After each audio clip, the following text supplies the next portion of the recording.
आज मुझे ये कहने में बिल्कुल भी गुरेज नहीं है that sir we in India today pay taxes like England to get services like Somalia. Shri Raghav Chadha ji, sir आमतौर पे देखा जाता है 20 मिनट्स। सर आमतौर पे देखा जाता है कि जब भी वित्तीय बजट देश में प्रस्तुत किया जाता है तो देश के कुछ वर्ग उस बजट से खुश होते हैं और कुछ वर्ग उस बजट से निराश होते हैं। लेकिन इस बार सरकार ने वो अचीव कर लिया जिसे अचीव करना संभव ही नहीं था। इस सरकार ने इस बजट से लगभग देश के हर वर्ग को निराश किया। They have managed to displease all sections of our society. In fact sir Bharatiya Janata party के अपने समर्थक भी, अपने वोटर भी इस बजट से बेहद निराश हैं। सर बजट 2024 में अगर आप सर इनको मुझे बोलने दीजिए, नहीं तो मैं if you want me to yield मैं बैठ जाता हूं सर। आप बैठो, आप बोलने दो। माननीय सदस्य, आप बोलो ना। माननीय सदस्य, क्या प्रॉब्लम है? कृपया बैठे। बैठो आप। क्या बैठ जाए? बैठो आप। प्लीज बैठिए। आप बोलिए चड्ढा जी, प्लीज कंटिन्यू बोलिए। सर पिछले 10 सालों में टैक्स लगा कर सरकार ने एक देश के आम आदमी का खून चूस लिया। अब आप मानिए आप 10 रुपए कमाते हैं, उसमें से 3-3.5 रुपए आप इनकम टैक्स के माध्यम से दे देते हैं, 2 रुपए 2.5 रुपए जीएसटी आपका चूस लेता है, 1.5-2 रुपए आपका कैपिटल गेन टैक्स लगता है, सेस सरचार्जेस 1-1.5 रुपए के लग जाते हैं, तो मात्र 10 रुपए में से 7-8 रुपए तो सरकार के खजाने में चला जाता है। तो आम इंसान को मिलता क्या है, आम आदमी को मिलता क्या है? और सरकार जो हमसे इतना टैक्स लेती है उसके बदले में सरकार हमें देती क्या है? कौन सी ऐसी अंतर्राष्ट्रीय सेवाएं, world class health care, education, transport सुविधाएं सरकार बदले में देशवासियों को देती है? मैं ये भी पूछना चाहता हूं। इसीलिए आज मुझे ये कहने में बिल्कुल भी गुरेज नहीं है that sir we in India today pay taxes like England to get services like Somalia. Sir मैं अपने इस भाषण को सर 2 भाग में बांटूंगा। पहले भाग में मैं सर सरकार की इतनी दुर्दशा 2024 के चुनावों में क्यों हुई और आज की आर्थिक स्थिति क्या है उस पर बात करूंगा, और दूसरे भाग में कुछ सुझाव भी सरकार को दूंगा। सर पहले 2019 में भारतीय जनता पार्टी की 303 सीटें थी। देश की जनता ने उन सीटों पर 18% जीएसटी लगाकर इनको 240 सीटों पर ला खड़ा किया। सर इसके कई कारण बताए जाते हैं। कोई कहता है कि धर्म का कार्ड नहीं चला, कोई कहता है जातीय कारण है, तो कोई कहने लगता है कि टिकट डिस्ट्रीब्यूशन में कमी रही। सर ये सब ऊपरी कारण है। मैं 3 कारण बताता हूं जिस वजह से भारतीय जनता पार्टी की ये दुर्दशा हुई। पहला कारण है इकोनॉमी, दूसरा कारण है इकोनॉमी, और तीसरा कारण भी है इकोनॉमी। सुनिए प्लीज, ये सर मैं बैठ जाता हूं। ये राष्ट्रपति के अभिभाषण पर चर्चा नहीं है, ये आम बजट पर चर्चा है। माननीय राघव चड्ढा जी, आपस में बात नहीं करें। माननीय राघव चड्ढा जी, ये राष्ट्रपति के अभिभाषण पर चर्चा नहीं है, ये आम बजट पर चर्चा। बोलिए आप। सर बजट पे आप बोलो। आप बजट पर बोलिए, आम बजट। सर अगर आपने मेरी पूरी बात सुनी होती तो शायद इतनी आपत्ति इन लोगों को ना होती। सर मैं यही कहना चाह रहा हूं कि कई कारण बताए जाते हैं चुनावी हार के, लेकिन मेरे मुताबिक 3 महत्वपूर्ण कारण है। पहला कारण इकोनॉमी, दूसरा कारण इकोनॉमी, और तीसरा कारण भी इकोनॉमी। मैं इकोनॉमी की बात कर रहा हूं, चुनावों की बात नहीं कर रहा। सर पहला कारण, सर मैं बैठ जाता हूं। सर इनको चिल्लाने दीजिए, मैं बैठ जाता हूं। सर माननीय सदस्य जब बैठिए, जब आपका समय आए तो आप बता देना दिल्ली में कैसे आ रहे। अभी उनको बोलने दीजिए, बोलिए। अभी उन्होंने बना दिया है। बोलिए। सर पहला कारण हार का है rural income and inflation. Sir Bharat की 60% से ज्यादा आबादी सर गांव में बसती है, लेकिन आज सर सर ये ठीक नहीं है। सर इनकी तबीयत खराब है, इनके पेट में क्यों दर्द हो रहा है? इनकी तबीयत खराब है। क्या दिक्कत है? इनके पेट में दर्द हो रहा है, इनकी तबीयत खराब है क्या सर? आज आप बैठिए, बैठ जाए। माननीय सदस्य कृपया बैठे, बैठ जाए। मन कृपया बैठे।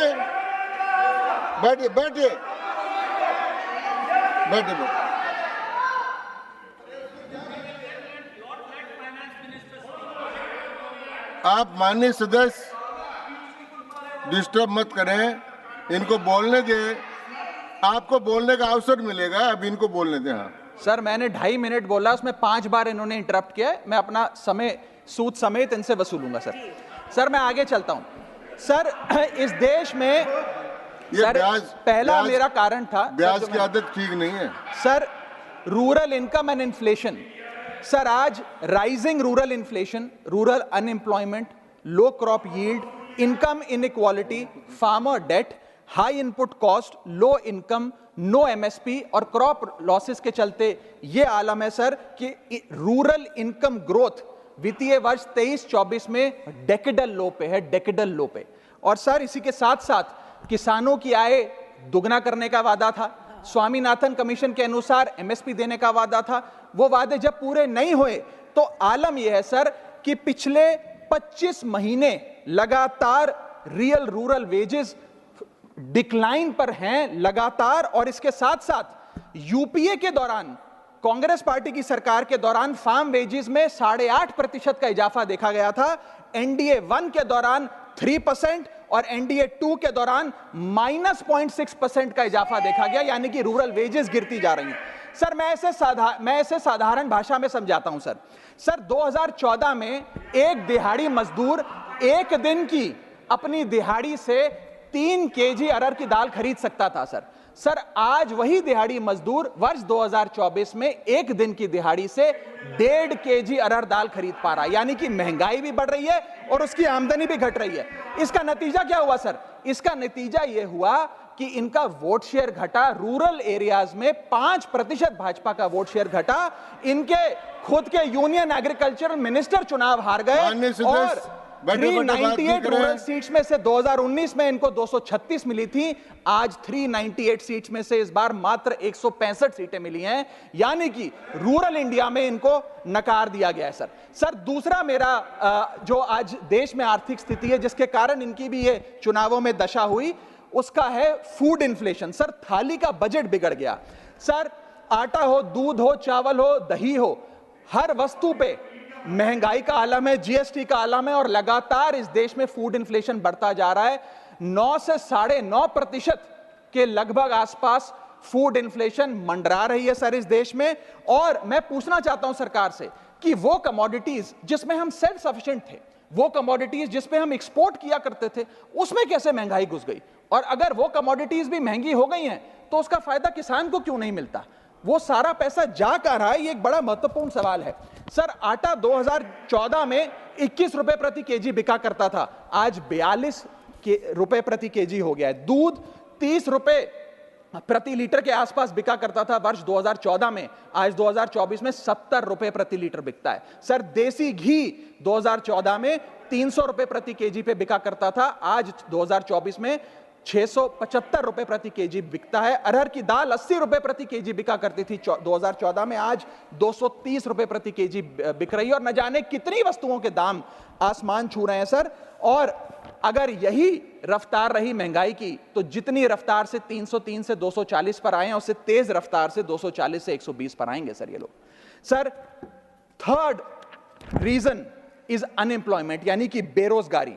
सर इनफॉर्मल सेक्टर हो या फॉर्मल सेक्टर हो, अनऑर्गेनाइज सेक्टर हो या ऑर्गेनाइज सेक्टर हो, हर जगह अनएम्प्लॉयमेंट है। और सीएमआई की रिपोर्ट यह बताती है कि अनएम्प्लॉयमेंट दर ऑर्गेनाइज सेक्टर की इस देश में 9.2% है। अनऑर्गेनाइज सेक्टर की तो बात ही भूल जाइए, ऑर्गेनाइज सेक्टर की अनएम्प्लॉयमेंट दर 9.2% है। और हम लोग अपने देश के ह्यूमन रिसोर्सेस को किस कागार पे लाकर खड़ा कर दिया है उसका आलम देखिए सर।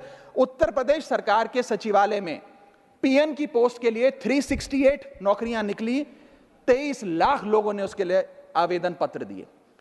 इंडियन रेलवेज के ग्रुप डी एम्प्लॉइज में 63,000 पोस्ट निकली, उसके लिए 2.5 करोड़ लोगों ने आवेदन पत्र दिए। 2.5 करोड़ ऑस्ट्रेलिया की आबादी से भी ज्यादा है sir 9,900 constable post Bihar police निकालती है, उसके लिए 11 लाख आवेदन पत्र आते हैं। और सर सारी चीजें छोड़िए, महाराष्ट्र सचिवालय के कैंटीन में 12 वेटरों को भर्ती करने के लिए जब आवेदन पत्र मांगे गए तो 7,000 लोगों ने आवेदन पत्र दिए, जिसमें कई पोस्ट ग्रेजुएट्स और ग्रेजुएट्स भी शामिल थे। सर यह बेरोजगारी का आलम है। चौथा, की सेक्टर स्टैग्नेशन।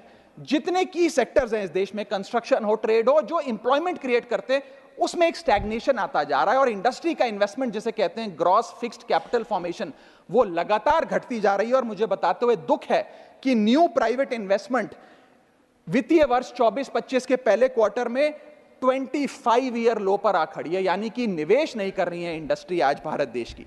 सर, पांचवा कारण है गिरती हुई पर कैपिटा इनकम, यानी कि प्रति व्यक्ति आय।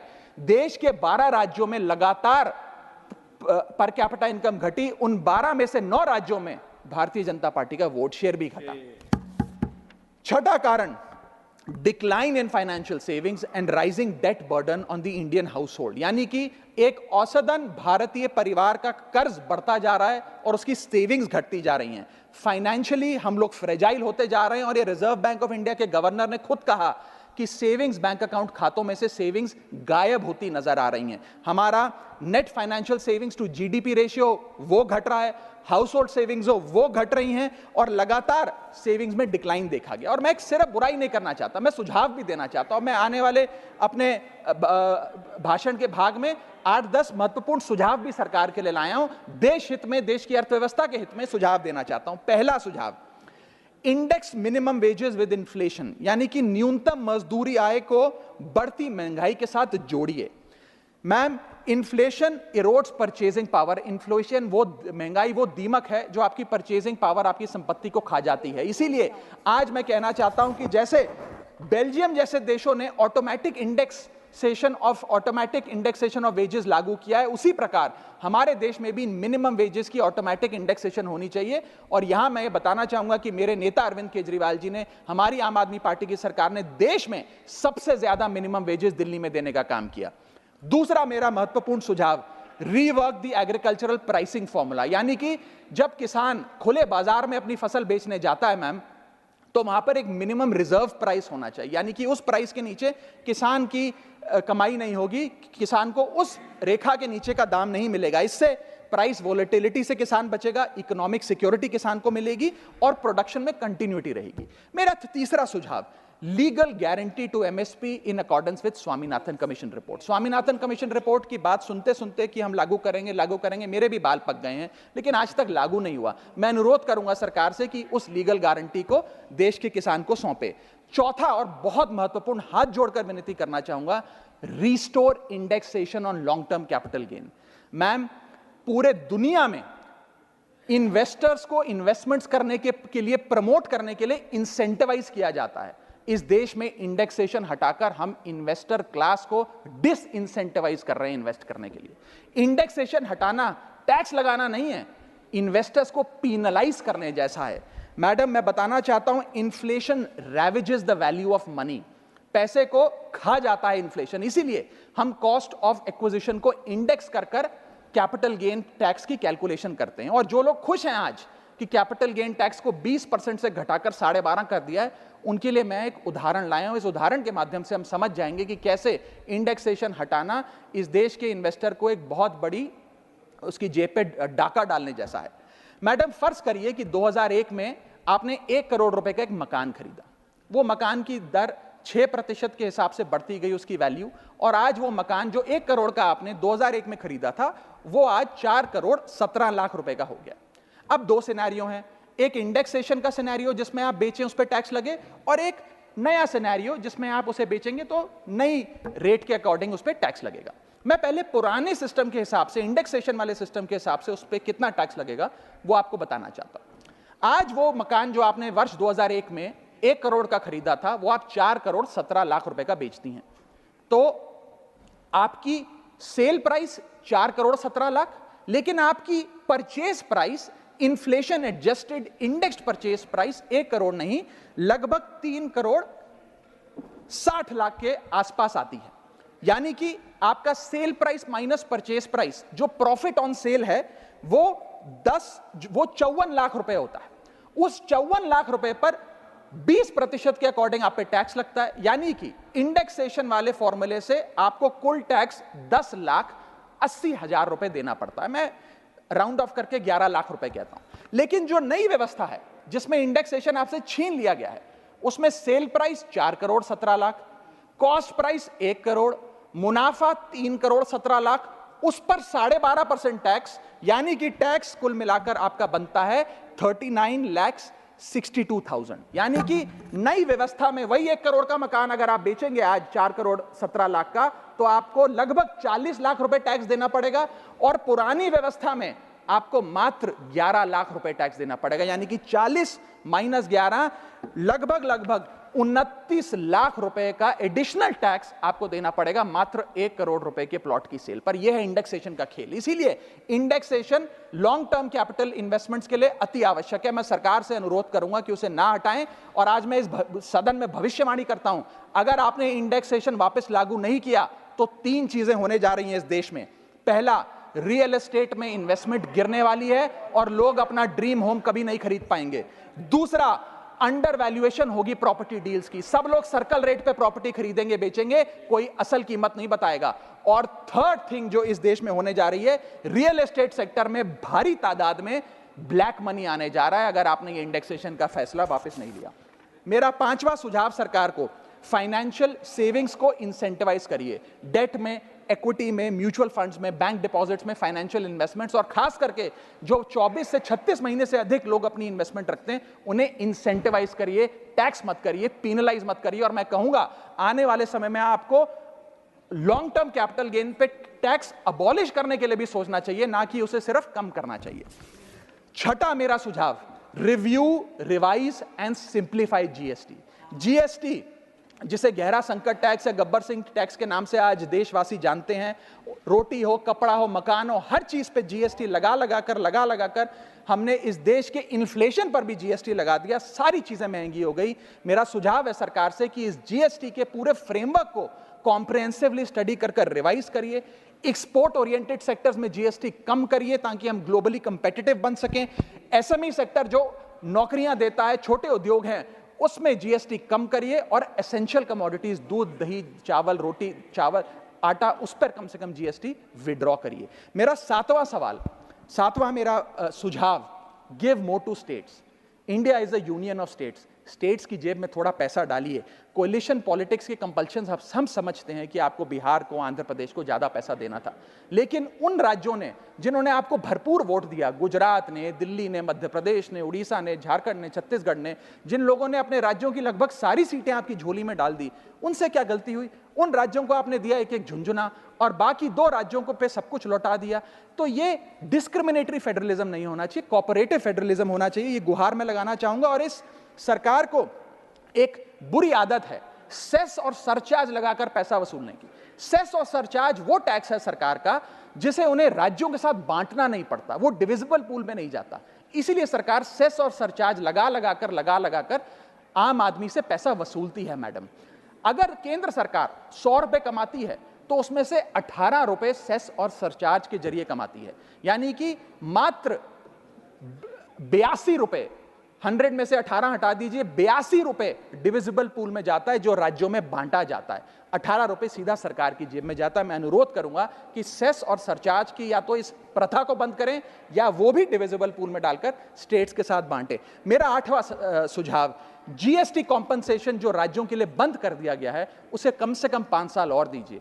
कई ऐसे राज्य हैं, तमिलनाडु है, महाराष्ट्र है, पंजाब है, गुजरात है, जिनकी अर्थव्यवस्था आज जीएसटी कॉम्पनसेशन के पैरों पे खड़ी हुई है, जो आज हमारे बजट का 10 से 15% हिस्सा इनकम का जीएसटी कॉम्पनसेशन से आता है। मैं अनुरोध करना चाहूंगा सरकार से कि कम से कम 5 साल और जीएसटी कॉम्पनसेशन देकर इन राज्य सरकारों की मदद की जाए। और अंत में बस मैं यही अपनी बात बोलकर खत्म करूंगा मैडम, कि इस बजट ने टैक्स बढ़ा बढ़ाकर इस देश के आम आदमी के खून चूसने का काम किया। मैं अनुरोध करूंगा कि डायरेक्ट टैक्स हो या इनडायरेक्ट टैक्स हो, इस पूरी व्यवस्था पे एक बार फिर से गौर फरमाया जाए। जो मैंने शुरुआत में कहा था उसे दोहराऊंगा, हम 10 रुपए अगर कमाते हैं तो उस पर 3-3.5 रुपए इनकम टैक्स लगता है, उस पर 2 से 2.5 रुपए जीएसटी खा जाता है, 1.5 रुपए का कैपिटल गेन टैक्स लगता है, आधे पैसे का सरचार्ज और सेस लगता है, यानी कि 10 रुपए में से 6 से 7 रुपए सरकार की जेब में चले जाते हैं। यानी कि अगर आप साल में 10 रुपए कमा रहे हैं तो 7 से 8 महीने की जो आपकी कमाई है वो सरकार ले जाती है, मात्र 3-4 महीने की कमाई आपकी जेब में आती है, और उस पर भी अन्य प्रकार के टैक्स लगते हैं। और उसके बदले में हमें कोई सुविधाएं नहीं मिलती है, ना ट्रांसपोर्ट, ना हेल्थ केयर, ना कोई इंफ्रास्ट्रक्चर, कोई ऐसे जैसे और बड़े बड़े विकसित देशों में, United states of America, United kingdom, European countries में जो हाई टैक्स रिजीम्स मानी जाती हैं, उनमें नागरिकों को सुविधा दी जाती है, लेकिन उसके बदले में दिल्ली में, हिंदुस्तान में, देश भर में कोई ऐसी सुविधा केंद्र सरकार नहीं देती है। इसीलिए यह कहा जाता है that we impose taxes like the Europeans do to get services like sub-Saharan countries। मैं अनुरोध करूंगा सरकार से कि इस टैक्स फ्रेमवर्क को डायरेक्ट हो या इनडायरेक्ट टैक्स हो, उसका भी एक कॉम्प्रिहेंसिव रिव्यू करें। बहुत बहुत शुक्रिया। धन्यवाद। माननीय